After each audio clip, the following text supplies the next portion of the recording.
राज्य सरकारी कर्मचाऱ्यांचा संप अखेर मागे घेण्यात आलेला आहे। सरकारच्या आश्वासनानंतर चौथ्या दिवशी संप मागे घेण्यात आलाय।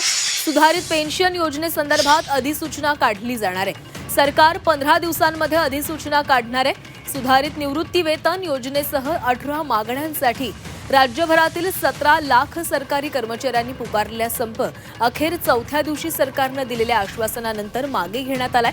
सुधारित निवृत्ती योजनेसंदर्भात 15 दिवसात अधिसूचना काढली जाईल। निवृत्तीचं वय 60 करण्याबाबत निर्णय घेण्याचं आश्वासन देण्यात आलेलं आहे। तसंच अन्य मागण्यांबाबत सकारात्मक प्रतिसाद मिळाल्यानं हा संप मागे घेण्यात आल्याचं सरकारी, निमसरकारी, शिक्षक, शिक्षकेतर कर्मचारी समन्वय समितीनं जाहीर केलंय।